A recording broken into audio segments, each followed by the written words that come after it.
कारण ही निवडणूक केवळ शिवसेनेची नाहीये, ही निवडणूक तुमच्या आमच्यासाठी संपूर्ण देशासाठी लोकशाही विरुद्ध हुकुमशाही निवडणूक आहे। तुमचं मत तुम्ही कोणाला देणार, हुकुमशाहीला देणार की लोकशाहीला? देशभक्त बांधवांनो, भगिनींनो आणि मातांनो, मी वादळात उभा राहणार आहे, तुम्ही राहणार आहात की नाही?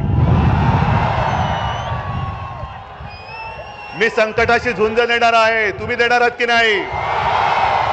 अरे हा पाऊस आला तरी मी पावसात भिजणार आहे, तुम्ही भिजणार आहात की नाही? मग जागेवर बसून घ्या, मी नाही हटणार, मी उभा राहिलो लढायला। एवढं संकट किती यायचं तेवढं।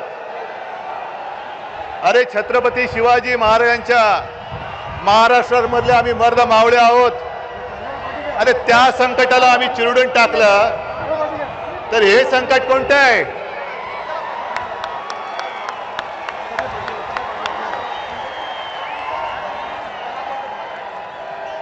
मी पहिला प्रथम तमाम परभणीकरांना अक्षरशः मनापासून साष्टांग दंडवत घालतोय, कारण परभणी हा, होय मी म्हणतो, माझ्या शिवसेनेचा बालेकिल्ला आहे आणि तुम्ही सगळे त्याचे मावळे तर माझ्या उजव्या डाव्या बाजूला उभे आहेतच। आणि भाजपला असं वाटलं असेल, मिंद्याना असं की सगळं काही पैशाने खरेदी करता येतं, पण परभणीकर पैशाने विकले जाऊ शकत नाहीत।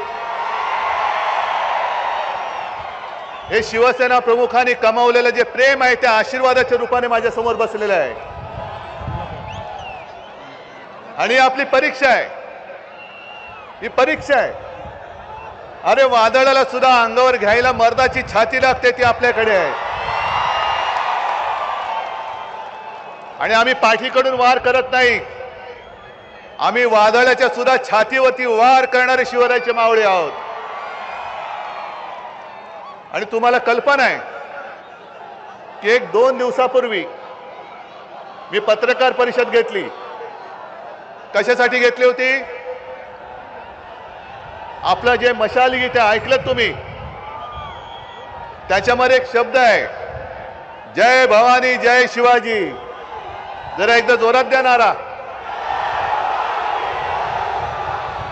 आता त्या गाण्यातला हा मोदी शहांचा जो नोकर निवडणूक आयोग आहे, त्याने राजेशजी सांगितलं की जय भवानी शब्द काढा, काढायचा शब्द।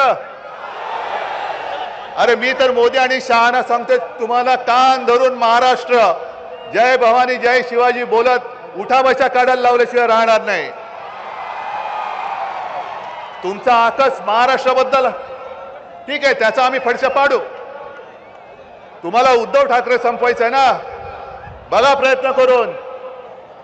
हा उद्धव ठाकरे तुमच्या समोर उभा आहे आणि त्याच्या बरोबर हे सगळे माझे मर्द मावळे माझ्या सोबत उभे आहेत।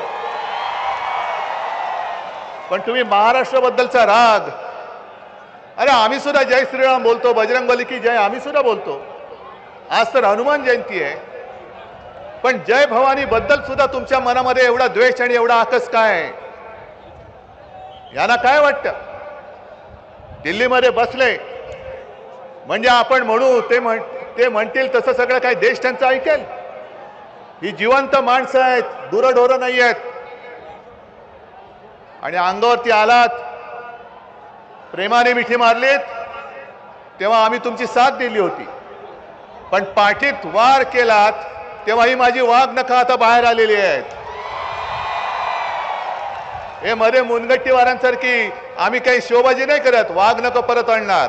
बसा, स्वतःची नखं कापत बसा। पण तुम्हाला एक एक विषय कळले पाहिजेत। हा महाराष्ट्र आहे, छत्रपती शिवरायाचा, साधू संतांचा महाराष्ट्र आहे। आणि हा महाराष्ट्र महिलेचा अपमान कधी सहन करत नाही। पण याच सरकारच्या मुनगट्टीवाराने त्यांना काय कोणत्या भाषेत बोलायचं मला कळत नाही, कारण विकृत बुद्धीचा माणूस आहे। बुद्धी भ्रष्ट मी म्हणत नाही, कारण बुद्धीच नाहीये, उघड बोलतोय। त्यांनी त्यांच्या प्रचाराच्या सभेत, मोदीजींच्या सभेत बहीण भावाच्या नात्याबद्दल जे बोलले ते सुसंस्कृत माणसाला खाली मान घालायला लावणार आहे. मोदीजी त्याच्याबद्दल काहीतरी बोला ना. तुमच्या अलीकडे पलीकडे जे बसलायत, ठीक आहे, तुम्हाला कोणतरी लिहून देतं आणि तुम्ही उद्धव ठाकरेची शिवसेना म्हणजे ही सगळी बसलेली शिवसेना ही नकली शिवसेना तुम्ही बोलतात. मग तुमच्या आजूबाजूला जी टिनपाट बसलेली आहेत ते वाटेल ते बोलतायत, महिलांचा अपमान करतायत. एक इथलेच ते मंत्री मराठवाड्यातले बसले त्यांच्या मांडीला मांडी लावून सुप्रिया सुळेला, म्हणजे सुप्रिया सुळेला मी बोलतो कारण मी तिला सुप्रिया ताई म्हणतो, अरे तुरे बोलतो, तिला चॅनल समोर शिवी दिली. पण मोदी शाह काय बोलायला तयार नाहीत.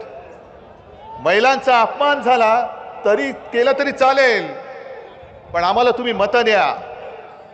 या अशा असंस्कृत माणसांना महाराष्ट्रातले एक सुद्धा मत मिळता कामा नये, अजिबात मिळता कामा नये.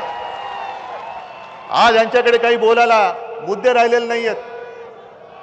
वाटेल त्याच्यावरती बोलतायत, आपल्या घराणेशाहीबद्दल बोलतायत. अरे मी आहेच ना, मला माझ्या आई वडिलांचा अभिमान आहे. मी हिंदू हृदय सम्राट शिवसेना प्रमुख बाळासाहेब ठाकरे आणि माझ्या माचा मी पुत्र आहे. आज मोदींचं नाणं महाराष्ट्रामध्ये चालत नाही, मोदींचा चेहरा महाराष्ट्रामध्ये चालत नाही, म्हणून त्या गद्दारांना आपल्या हिंदू हृदय सम्राटांचा चेहरा दाखवून तुम्हाला फसवून मतं मागण्याचा ते केविलवाणा प्रयत्न करतायत. आमची घराणेशाही घराणेशाही घराणेशाही घराणेशाही पाहिजे की नको ही माझी जनता ठरवेल. पण मोदीजी, जेव्हा तुम्ही घराणेशाहीवरती बोलता तेव्हा आम्ही तुमच्या एकाधिकारशाहीवरती बोलतो आणि बोलणारच. कारण तुम्ही सगळेजण टीव्ही बघता ना रे, टीव्हीवरच्या मालिका बघता का? अरे काय मालिका बघता, मग कामं कधी करता? पण मालिकांमध्ये सुद्धा त्यांचे हल्ली सीझन असतात. नेटफ्लिक्स आणि हॉटस्टारवर काय असतं त्याच्यावरती, बरोबर ना, सीझन 1 सीझन 2. तसं संपूर्ण देशभरात या भाकड जनता पक्षाची नवीन मालिका सुरू झाली, त्याचा नवीन सीझन आलाय. कोणता? जुमला 3, बरोबर ना. 2014 साली पहिल्यांदा आला जुमला 1, 19ला आला जुमला 2 आणि पुन्हा 24ला येतोय जुमला 3. ऍक्टर तोच, खलनायक पण तोच, स्टोरी रायटर तोच, सगळं काही तेच. आणि आता किती वेळा ती मालिका बघायची? पहिल्या 2 भागात आम्हाला सुद्धा वाटलं असेल अरे बरी मालिका दिसते, काहीतरी महाराष्ट्राचं कल्याण होईल. पण 10 वर्ष याने पूर्ण महाराष्ट्र नासून टाकला, देश नासून टाकला. बरोबर आहे. जरा एकदम मोठ्याने बोला, एकदम मोठ्याने बोला. दादा काय बोलला ऐकलं का रे तुम्ही? अब की बार भाजपा तडीपार. ही मालिका आता बंद करा, कारण ही मालिका बघून कोणाचं पोट भरलेलं नाहीये. आपल्या डोळ्यात देखत आपला महाराष्ट्र लुटतायत, महाराष्ट्रातले उद्योगधंदे लुटतायत. जे माझ्या आपल्या महाराष्ट्राच्या हक्काचं आहे हे कुठे घेऊन जात आहेत? कुठे? तरी आपण गप्प बसायचं? तरी यांना पुन्हा मत द्यायचं का बंडू सारखा? कारण मी संजय बोललो तर कोण ओळखणार नाही, त्याला बंडूच बोललं पाहिजे. एक निष्ठा त्यांनी विकलेलं नाहीये. आणि तुमच्या परभणीकरांसाठी दिल्लीमध्ये सुद्धा जो लढतोय त्याला किती मताधिक्याने निवडून देणार? 2 का 5? मला मताधिक्य तर जास्त पाहिजेच, पण समोरच्याचं डिपॉझिट जप्त करून मला यावेळेला विजय पाहिजे. कारण ही निवडणूक केवळ शिवसेनेची नाहीये, ही निवडणूक तुमच्या आमच्यासाठी, संपूर्ण देशासाठी लोकशाही विरुद्ध हुकुमशाहीची निवडणूक आहे. तुमचं मत तुम्ही कोणाला देणार? हुकुमशाहीला देणार की लोकशाहीला? नक्की. आणखीन काय बोलण्याची आवश्यकता आहे?